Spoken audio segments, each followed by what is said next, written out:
Welcome to Inside San Diego, where we take a personal look at the hottest trends under the sun. On today's show, we'll have the most San Diego has to offer in love, life, fashion, fitness, food, and all-around entertainment. Live from the studios at KUSI News, Inside San Diego. Also, Alec Baldwin has asked to quit the NBC show 30 Rock so he can devote more of his time to his daughter. He's kind of gotten the issue of parental alienation out there in the public. This morning we're going to find out exactly what parental alienation is and who it affects. I think he made up the term. I mean, I'm sure it's a real term, but I think he made it up. It is a real term. In fact, Wednesday was Parental Alienation Day. It's a national day. We're going to talk about that. Welcome back. Well, we have all seen the headlines. Alec Baldwin has recently drawn a lot of media attention and is now trying to take time off to focus on the issue of parental alienation. Here to tell us more about what it is, who it affects, and what to do if it's happening in your family is Bonnie Russell. Thank you for being here. My pleasure. I know you see this happening a lot, but to many people, the words parental alienation are pretty foreign. Tell us about what it is and how common it is. Think of the Stockholm Syndrome, but on the home front. Parental alienation is where one parent targets the other parent and through very subtle or very overt measures changes the child's love for that parent. How common is it? Is this something that happens often? It's an epidemic form, but because media generally doesn't cover the one court most used by the public most often and for the longest period of time, it's an epidemic form and completely under the radar. So family court, is that what you're saying? Is it the family court? It is. Right. Now, I did not know this, but you told me that this week, was it Wednesday, was Parental Alienation Day? April 25th was Parental Alienation Awareness Day. Anybody aware? Alec, well, yeah, I think we all know what it's about right now. Let's talk about some of the ways that parents try to alienate a child from another parent. How does it work?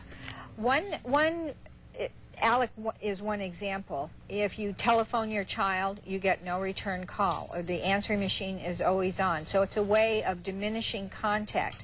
Another way, which is more subtle, is where if the child comes home and is talking about the great fun they had with mom or dad, and the other parent just gives them a stone look or something and then doesn't speak at all.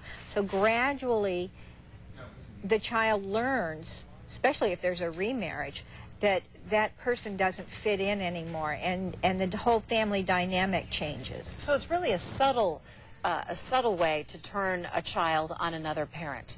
Yes, and there's surrogate programmers too, teachers, therapists, evaluators themselves.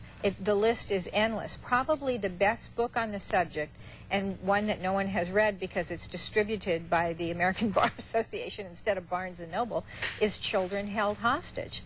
And unfortunately, the book concludes by saying that the judges do not want to know about this. Why is that, do you think? Well, California judges just recently in mass said they didn't want to be responsible, they didn't want to have continuing education. I'm not sure why. Lawyers have to have continuing education, but I think they just don't want to get into it. And if particularly family court has kind of morphed into a police state, and nobody knows it. What effect does parental alienation have on a child? Life-changing. It can cause a gender identity crisis. It can cause a well, it's just like after Elizabeth Smart was rescued and Sean Hornbeck.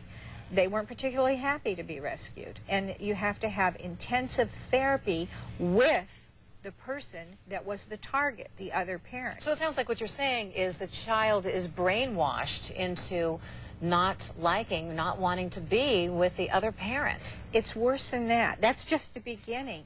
They after a while, the happy memories they had with the other parent go away. Tell me the name of the book again. The book is Children Held Hostage, and the website that talks a lot about it is called FamilyLawCourts.com. Now, for people here in San Diego who are maybe dealing with this issue, where do you go for help? There is nowhere to go for help, really. Unfortunately, usually the targeted parent is ordered to go to supervised visitation, which is a whole other nightmare. Interesting issue. Thank you so much for enlightening us today. I learned a lot. Appreciate you for your time. having me. We'll have the information on the KUSI website. Okay.